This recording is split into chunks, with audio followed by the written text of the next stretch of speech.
আসসালামু আলাইকুম। আশা করি সবাই ভালো আছেন। আমি প্রথমেই ক্ষমা চেয়ে নিই। অনেকেই ভাবতে পারেন যে কি ভাই এই ভদ্রলোক আইসাই খালি মানুষের বদনাম করে। আজকে মাসুদ কামাল রে কয়, কালকা জিল্লুর রহমান রে কয়, কালকা জাহিদ সাহেবরে কয়, পরের দিন আবার এই গোলাম মোল্লা রনিরে নিয়ে কথা বলে। কেন বলি ভাই, কেন বলি? এরা যে কথাগুলো বলে সেই কথাগুলো আপনারা শোনেন না, সেই কথাগুলোর আপনারা প্রতিবাদ করেন না। আমি প্রতিবাদ করলে দোষ। আমাকে অনেকেই বলতেছেন ঈশা ভাই আপনি তো মানুষের বদনাম করেন না, গঠনমূলক কথা বলেন। আমি তো গঠনমূলক কথাই বলি রে ভাই। ওনারা যে এই যে চাপা মারে যেতেছে ইউনূস স্যারের বিরুদ্ধে, ওনারা যে মিথ্যাচার করে বাজাইতেছে ইউনূস স্যারের বিরুদ্ধে একটার পর একটা, এটার বিরুদ্ধে প্রতিবাদ করবো না? বলেন আপনারা প্রতিবাদ করবো না? আমি করব, আপনারা পছন্দ করেন না করেন। আমি যদি কোনো অকারণে কাউকে কোনো কিছু বলি, আপনারা আমাকে যে শাস্তি দিবেন সেই শাস্তি দিব। প্রত্যেকবার শুধু এরা বলে যাবে কেউ না কেউ তো প্রতিবাদ করতে হবে ভাই। আমি তাদের মধ্যে একজন। আমি সারা জীবন প্রতিবাদ করে যাব এবং আমি বারবারই বলি ইউনূস স্যার যদি কোনো অন্যায় করে আমি তার বিরুদ্ধে প্রতিবাদ করব। আমি এনসিপির বিরুদ্ধে প্রতিবাদ করছি, আমি সবার বিরুদ্ধে প্রতিবাদ করব, কারণ আমি সুন্দর একটা দেশ চাই। এই লোকগুলা কারণে অকারণে বদনাম করে যেতেছে স্যারের, কিন্তু এই কারণে কেউ না কেউ বলতে হবে, তাদেরকে বুঝাইতে হবে, তাদেরকে এইটা বুঝাইতে হবে যে আপনারা মিথ্যা কথা বলে মানুষকে বিভ্রান্ত করবেন না। বন্ধুরা, অনেক সাধারণ মানুষ আছে, অনেক ভালো মানুষ আছে যে মানুষকে বিশ্বাস করে। যখন এই পান্না, মাসুদ, জাহিদ, তারপর জিল্লুর রহমান বা গোলাম মোল্লা রনির কন্টেন্ট দেখে, তখন তারা কি মনে করে? তারা ওইটাই বিশ্বাস করে যে ইউনূস স্যার ৯,০০০ কোটি টাকা পাচার করে লয়ে গেছে গা, ইউনূস স্যার আত্মীয় স্বজনদের চাকরি দিতেছে, ইউনূস স্যার দেশ বিক্রি করে ফেলাইছে। আসলে এগুলো সত্য? যেটা সত্য সেটা আপনারা বিশ্বাস করেন। এই যে দেখেন আজকে ইউনূস স্যারের ইংল্যান্ড গেলেন, এই ইংল্যান্ড যাওয়া নিয়ে কত রকম মিথ্যাচার এরা রটাইতেছে। প্রথমেই বলল ইউনূস স্যার তো এই 10 মাসে 10টা দেশে ঘুরে ফেলাইলো, 11টা দেশে ঘুরে ফেলাইলো। আরে মূর্খের দল! প্রফেসর ডক্টর মোহাম্মদ ইউনূস আজকে এমিরেটসের একটা নর্মাল ফ্লাইটের টিকিট কেটে তারা 7 জন লোক গেছে। আমরা বাংলাদেশে দেখছি বহুত রাষ্ট্রপ্রধানরে পুরা বিমান নিয়ে চলে গেছে, পুরা বিমান ভৈরা 300-350 লোক। এদের খরচ নেই, তখন তো আপনারা কথা কইতে পারেন নাই। যখন শেখ হাসিনা এইভাবে যেতে তখন কথা কইতে পারছেন? একটা লোক প্রতিবাদ করেন নাই। একবারে বলছেন শেখ হাসিনা কেন এতগুলো লোক নিয়ে গেল? একবারে বলছেন শেখ হাসিনা কি পাইলো এখান থেকে? বলেন নাই, বলবেন না, কারণ তখন বললে এখন তো দেওয়ার কেউ নাই, কয়ে যাইতেছেন। প্রফেসর ডক্টর মোহাম্মদ ইউনূস আজকে নর্মাল একটা এমিরেটসের ফ্লাইটে গেছে। আপনারা যদি বন্ধুরা একটা টোটাল ক্যালকুলেশন করেন, এই বিগত 10 মাসে প্রফেসর ইউনূস যে 10টা বা 11টা সফর করছেন, উনি কত টাকা খরচ করছেন? যদি ওনার এই 10টা সফর টোটাল খরচ ধরেন, তাহলে শেখ হাসিনার একটা সফরের অর্ধেক, পুরাও না, চ্যালেঞ্জ দিয়ে কইলাম। কিন্তু এইটা নিয়ে এরা সমালোচনা করব আর খালি বলতে আছে উনি এত যায় কি পাইলো কি আনলো। বাইরে পাওয়া দেওয়া কি একদিনে হয়ে যায়? এটা আপনারা বোঝেন না। যাক, এগুলো আপনারা বইরা ইউনূস স্যারের ছোট করতেছেন, এটা নিয়েও আমার খুব একটা আপত্তি নাই। কিন্তু আজকে যে ঘুর আপত্তিটা করছে 2 জন মানুষ, একজন পুরুষ মানুষ, একজন মহিলা মানুষ। পুরুষ মানুষ হইল মঞ্জুরুল ইসলাম পান্না। ও মাই গড, আবার সেই লোকের নিয়ে কথা বলতে হইব। আচ্ছা যাক, আরেকজন হইল কাজী রুনা। কাজী রুনা হইল আরেকজন অ্যানালিস্ট। উনিও ঘুম থেকে মঞ্জুরুল ইসলাম পান্নার মতো বা ওদের মতো প্রফেসর ইউনূস স্যারের এগেইনস্টে কথাবার্তা বইলা বেড়ান। সুন্দরী এক মহিলা, সুন্দরী না, সুন্দরী তো, হ্যাঁ সুন্দরী, সুন্দরী এক মহিলা, সুন্দর করে কথা বলেন এবং উনি বেশ তথ্যাদি দিয়ে প্রমাণে দিয়ে কথাবার্তা বলেন। কিন্তু ওনার ডিউটি হয়েছে কী করে প্রফেসর ইউনূসকে শায়েস্তা করা যায়, কি করে প্রফেসর ইউনূসকে ছোট করা যায়। উনি এমন অ্যানালাইসিস করেন যে ওনার যারা ভক্ত আছেন তারা তার খুব খুব বিশ্বাসযোগ্য। তারাই মিসেস বা মিস যাই হোক জানি না, এই রুনাকে এত বিশ্বাস করেন, উনি যাই বলেন মোহিত হইয়া শুনেন। এই লোকগুলাকে উনি এমনভাবে বিমোহিত করছে যে উনি যাই বলে উনি তাই বিশ্বাস করে তার এই দর্শকরা। কারণটা কি?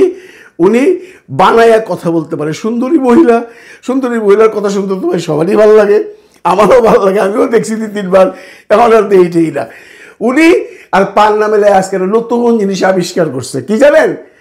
আপনারা যারা দেখছেন, যারা দেখেননি তাদের জন্য বলতেছি, ওনারা দুইজনই বলতে চাচ্ছেন, যদি ওই মহিলার সম্পর্কে যে কমেন্টে দেখলাম একজন লিখছে এই বেটি বেশি কথা কয়, এই জন্য এই বেটি বেশি কথা কয় শব্দটা আমার খুব কানে লাগছে। এনিওয়ে, ওনারা দুইজন যে আজকে যে জিনিসটা স্ট্যাবলিশ করতে চাইছে সেটা হলো প্রফেসর ডক্টর মোহাম্মদ ইউনুস এই হারমোনি পুরস্কার, যেটা Prince Charles the third harmony award পায় নাই, তার নাম কোথাও নাই, তার নাম কোনো পত্রিকায় নাই, তার নাম সম্পর্কে তারা বিভিন্ন জায়গায় খোঁজ খবর নিয়ে দেখছে, অনেকের নাম আছে, প্রফেসর ডক্টর মোহাম্মদ ইউনুসের নাম নাই। প্রফেসর ডক্টর মোহাম্মদ ইউনুস একটা ভুয়া কথা বলছে, মিথ্যা কথা বলছে, আমাদেরকে প্রতারিত করছে। তার প্রেস উইং মিথ্যা কথা বলে সরকারের ভাবমূর্তি আপগ্রেডে নিয়ে পাবলিককে ধোকা দিচ্ছে। কিন্তু বাংলাদেশের সব পত্রপত্রিকা কিন্তু আবার বলছে যে না, উনি যাচ্ছেন Prince Charles the third harmony award নেওয়ার জন্য। ওনারা বলতেছেন আমরা হেরাল্ড পত্রিকা দেখছি, আমরা লন্ডনের বিভিন্ন পত্রিকা দেখছি, কোথাও এই সম্পর্কে কিছু লেখা নাই, এটা টোটাল ভুয়া, ইউনুস স্যার কোনো প্রাইজ পায় নাই। তবে আমি নিজেও না একটু কনফিউজ হয়ে গেলাম। যেমন দায়িত্ব নিয়ে বলতেছে, পান্নার কথা বাদ দেন, পান্নার আমি পাত্তাই দিই না, কিন্তু এই মহিলা তো মাঝে মধ্যে ভালো কথা কয়, কাজী রুনা, ওনার কথাটা শোনার পরে আমি নিজেও একটু কনফিউজ হয়ে গেলাম।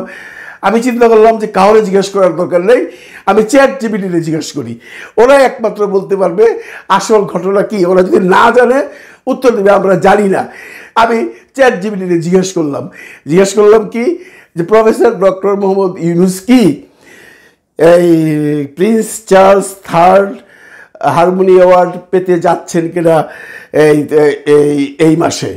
ওনারা আমাকে কি উত্তর দিল সেইটা এবার দেখেন। উত্তরে লিখছে, হ্যাঁ, ডক্টর মোহাম্মদ ইউনুস 2025 সালের কিং চার্লস হারমোনি অ্যাওয়ার্ড পাচ্ছেন, নিম্নে বিস্তারিত দেখুন। আনুষ্ঠানিক তথ্য, এয়ার ডেট, প্রফেসর ইউনুস 2025 সালের 12 জুন লন্ডনের সেন্ট জেমস প্লেসে একটি মর্যাদাকর পুরস্কার গ্রহণ করবেন। উদ্দেশ্য, শান্তি, টেকসই উন্নয়ন ও পরিবেশ সুরক্ষায় প্রফেসর ইউনুসের গৃহীত বিভিন্ন উদ্যোগকে স্বীকৃতি জানিয়ে এই পুরস্কার দেওয়া হচ্ছে। পূর্বসূরি, প্রথমবার 2024 সালে বান কি মুন এই পুরস্কার লাভ করেন। তো আমি এবার জিজ্ঞেস করলাম যে ভাই আমার একটু লিস্টটা দাও তো, কেনা পাইছে। তারপরে ওনারা লিস্ট দিল আমাকে। লিস্টের মধ্যে দেখা যাচ্ছে জেমস অলিভার বর্ষের সেরা অ্যাডভোকেট, তারপরে ইসাবেলা ফেনিংটন অ্যাডমিড তরুণ উদ্যোক্তা শ্রেণীতে পুরস্কার প্রাপ্ত, তারপরে আছে কমিউনিটি পার্টনারশিপে পুরস্কার পেয়েছেন স্টিফেন লরেন্স ডে, তারপরে আন্তর্জাতিক প্রভাবে পেয়েছে across residency Commonwealth association of athletics এবং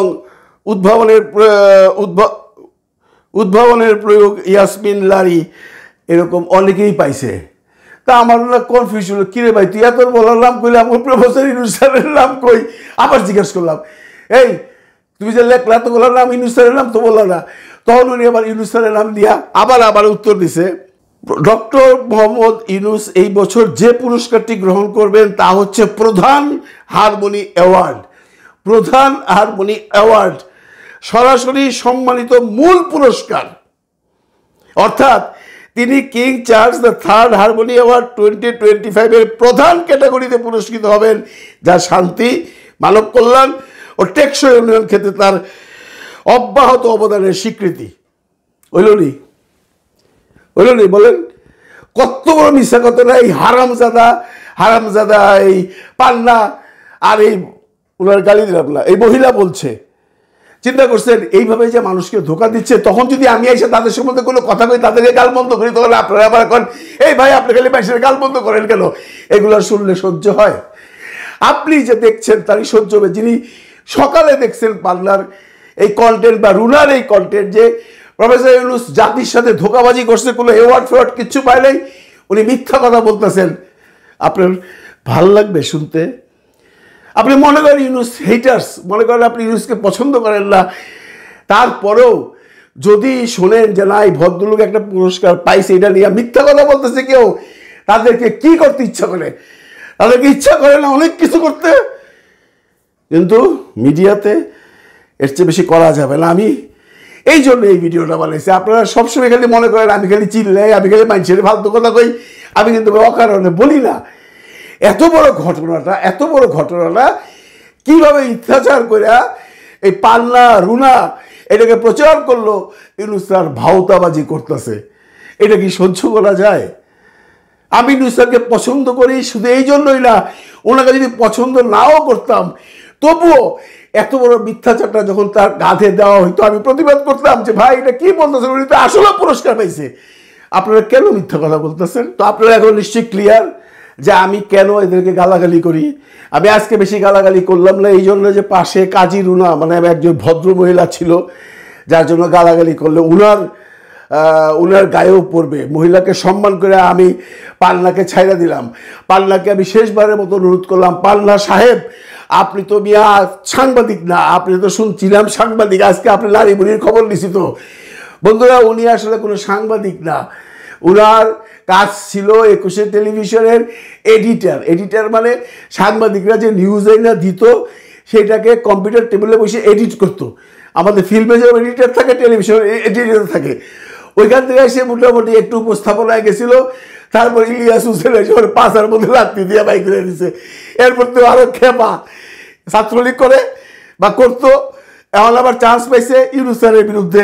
ঘুম থেকে উইঠারে ভাই, ঘুম থেকে উইঠাই প্রত্যেকটা ভিডিওতে ইউনূস স্যারের বদনাম। কেন রে ভাই, তোর প্রবলেম নাকি?